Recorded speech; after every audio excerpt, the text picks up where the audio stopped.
ఆకాశవాణి ప్రాంతీయ వార్తలు చదువుతున్నది ఎన్ మణి. ముఖ్యాంశాలు: ఏక్ భారత్ శ్రేష్ఠ భారత్ భావనను భారతీయ వినోద పరిశ్రమ మరింత బలపరుస్తుందని ప్రధానమంత్రి నరేంద్ర మోదీ పేర్కొన్నారు. విద్యార్థులకు నాణ్యమైన విద్య, ఆరోగ్యం అందించడంపై ప్రత్యేక దృష్టి పెడుతున్నామని మంత్రి డోలా శ్రీబాల వీరాంజనేయస్వామి తెలిపారు. చిరు వ్యాపారులు పీఎం స్వనిధి పథకాన్ని సద్వినియోగం చేసుకోవాలని కేంద్ర ఆయుష్, ఆరోగ్య, కుటుంబ సంక్షేమ శాఖ సహాయ మంత్రి ప్రతాప్ రావ్ జైదేవ్ ఆకాంక్షించారు. కోర్టు తీర్పులు తెలుగులో ఉంటే పారదర్శకత పెరుగుతుందని హైకోర్టు న్యాయమూర్తి జస్టిస్ మన్మథరావు అన్నారు. వార్తల వివరాలు: రాజ్యాంగ నిర్మాతలు మనకు అందచేసిన భారత రాజ్యాంగం కాల పరీక్షకు నిలిచిందని ప్రధానమంత్రి నరేంద్ర మోదీ పేర్కొన్నారు. ఆకాశవాణి ద్వారా ప్రసారమయ్యే మన్ కీ బాత్ మనసులోని మాట కార్యక్రమం 117వ సంచిక ద్వారా దేశ విదేశాలలోని భారతీయ పౌరులతో ప్రధానమంత్రి తన మనసులోని మాటను పంచుకున్నారు. దేశ పౌరులను రాజ్యాంగ వారసత్వంతో అనుసంధానం చేసే ప్రత్యేక వెబ్సైట్ constitution75.comను ప్రతి ఒక్కరూ సందర్శించి అందులో భాగస్వాములు కావాలని కోరారు. సృజనాత్మక యానిమేషన్ చిత్రాలు భారతీయ సినీ పరిశ్రమ ఏక్ భారత్ శ్రేష్ఠ భారత్ భావనను మరింత బలపరుస్తున్నాయని ప్రధానమంత్రి వినోద పరిశ్రమను అభినందిస్తూ, भारत की क्रिएटिव इंडस्ट्री में कितनी क्षमता है। यह इंडस्ट्री न सिर्फ देश की प्रगति में बड़ा योगदान दे रही है, बल्कि हमारी इकोनॉमी को भी नई ऊंचाइयों पर ले जा रही है। हमारी फिल्म एंड एंटरटेनमेंट इंडस्ट्री बहुत विशाल है।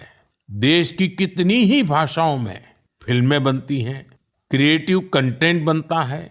मैं अपनी फिल्म और एंटरटेनमेंट इंडस्ट्री को इसलिए भी बधाई देता हूं क्योंकि उसने एक भारत श्रेष्ठ भारत के भाव को सशक्त किया है. అలాగే శత జయంతి జరుపుకుంటున్న సినీ ప్రముఖుల గురించి ప్రస్తావిస్తూ నట సామ్రాట్ అక్కినేని నాగేశ్వరరావు చిత్రాలు తెలుగు సినీ పరిశ్రమకు స్ఫూర్తిగా నిలుస్తాయన్నారు. ఎన్డీఏ కూటమి పాలనలో సంక్షేమ వసతి గృహాలు, గురుకులాలు అభివృద్ధి చేస్తున్నామని సాంఘిక సంక్షేమ శాఖ మంత్రి డోలా శ్రీబాల వీరాంజనేయస్వామి అన్నారు. ప్రకాశం జిల్లా సింగరాయకొండలోని ఎస్సీ, బీసీ వసతి గృహాలను ఈరోజు ఆకస్మిక తనిఖీ చేశారు. ఈ సందర్భంగా మాట్లాడుతూ, మునుపెన్నడూ లేని విధంగా 143 కోట్ల రూపాయలతో హాస్టళ్లలో మరమ్మతులు చేస్తున్నామన్నారు. 206 కోట్ల రూపాయలతో 62 నూతన హాస్టళ్ల నిర్మాణం చేపట్టామని తెలిపారు. భీమ్ ప్రాజెక్టుతో గురుకులాల్లో విద్యార్థులకు అత్యుత్తమ వైద్యం అందిస్తున్నామన్నారు. గురుకులాల్లో 15 రకాల పరికరాలతో వైద్య కిట్లు అందుబాటులోకి తెస్తున్నామని, విద్యార్థులకు నాణ్యమైన విద్య అందించడంతో పాటు వారి ఆరోగ్యం పట్ల ప్రత్యేక శ్రద్ధ తీసుకుంటున్నామని మంత్రి తెలియజేశారు. 2047 సంవత్సరానికి వికసిత్ భారత్ లక్ష్యంగా ప్రధానమంత్రి నరేంద్ర మోదీ పనిచేస్తున్నారని కేంద్ర ఆయుష్, ఆరోగ్య, కుటుంబ సంక్షేమ శాఖ సహాయ మంత్రి ప్రతాప్ రావ్ జైదేవ్ అన్నారు. ఈరోజు తిరుపతిలోని కలెక్టర్ కార్యాలయంలో భారత ప్రభుత్వ ఆరోగ్య, కుటుంబ సంక్షేమ మంత్రిత్వ శాఖ, రాష్ట్ర ఆహార భద్రతా ప్రమాణాల శాఖ సంయుక్త ఆధ్వర్యంలో ఆహార భద్రతా ప్రమాణాలపై తినుబండారాల చిరు వ్యాపారులు, వీధి వ్యాపారులకు ఒకరోజు శిక్షణా కార్యక్రమం జరిగింది. ఈ కార్యక్రమంలో కేంద్ర మంత్రి పాల్గొని ఆహార భద్రతా ప్రమాణాలపై పలు సూచనలు చేశారు. అనంతరం పాత్రికేయులతో మాట్లాడుతూ, ఆత్మ నిర్భర్ భారత్ ద్వారా తినుబండారాలు అమ్మే చిరు వ్యాపారులు, వీధి వ్యాపారులు పీఎం స్వనిధి పథకాన్ని వినియోగించుకుని స్వయం ఉపాధితో ఆర్థికంగా ఎదగాలని అన్నారు. हमारे भारत सरकार के स्वास्थ्य विभाग के माध्यम से लोगों को अच्छा, शुद्ध और हाइजेनिक भोजन या खाने की चीजें मिले, इसलिए हमारा विभाग FSSAI के माध्यम से जो भी हमारे रेडी रेकड़ी पे या रास्ते पे लोगों को खाने की चीजें बेचते हैं, कोई मिलावट ना होते हुए शुद्ध भोजन लोगों को कैसा मिले, इसीलिए उनको प्रशिक्षित किया जाता है. इनको बिजनेस करने के लिए वहाँ पर बोल तो प्रधानमंत्री स्वयं निधि के माध्यम से भी 10,000 से रुपए से लेके 50,000 रुपए तक कोई भी कोलेटरल सिक्योरिटी ना लेते हुए भी लोन वहाँ दिया जाता है. ఆకాశవాణి ప్రాంతీయ వార్తలు వింటున్నారు.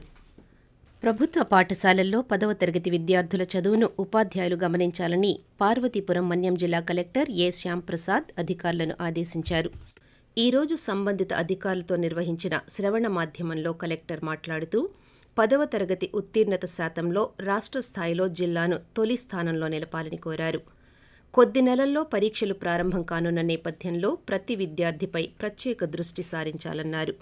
పరీక్షలు ప్రారంభమయ్యే వరకు ప్రతి విద్యార్థి పాఠశాలకు హాజరయ్యేలా ఉపాధ్యాయులు చూడాలని పేర్కొన్నారు.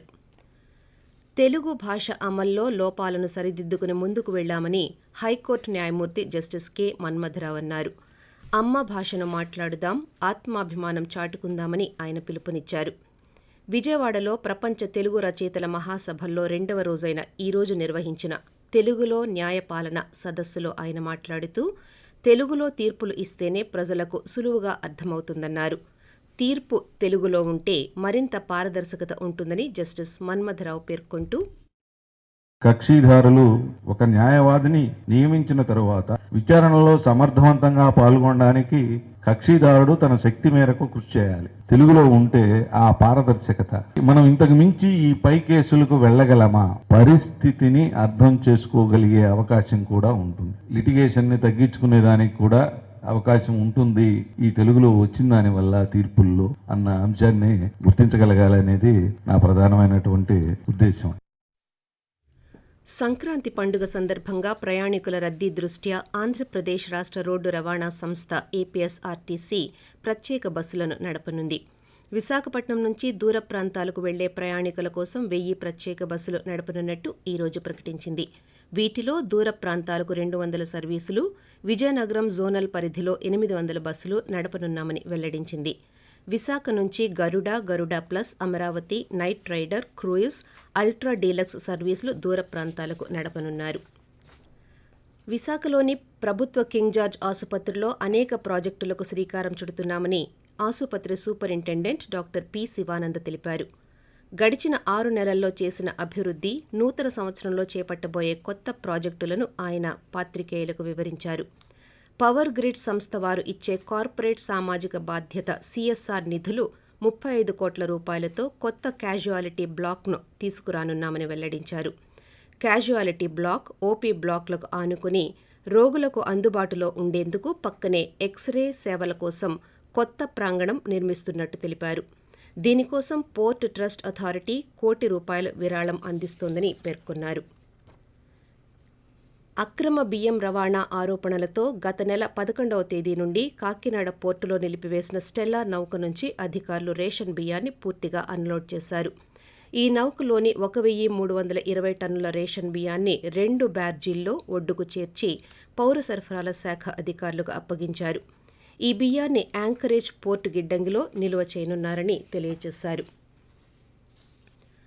అనంతపురం జిల్లాలో ఈ సంవత్సరం మిస్సింగ్ కేసుల తగ్గుముఖం పట్టాయని జిల్లా పోలీసు సూపరింటెండెంట్ పి. జగదీష్ తెలిపారు. ఈరోజు ఎస్సీ కార్యాలయంలో ఆయన పాత్రికేయులతో మాట్లాడుతూ 2024లో జిల్లాలో శాంతి భద్రతల పరిరక్షణ జిల్లా పోలీసులు సమర్థవంతంగా విధులను నిర్వర్తించారని అన్నారు. 2025లో ఎదురయ్యే సవాళ్లను సమర్థవంతంగా అధిగమించి ప్రజలకు మెరుగైన సేవలు అందించేలా ప్రణాళికలు సిద్ధం చేస్తున్నామని తెలిపారు. ప్రాంతీయ వార్తలు ముగించే ముందు ముఖ్యాంశాలు మరోసారి. ఏక్ భారత్ శ్రేష్ఠ్ భారత్ భావనను భారతీయ వినోద పరిశ్రమ మరింత బలపరుస్తుందని ప్రధానమంత్రి నరేంద్ర మోదీ పేర్కొన్నారు.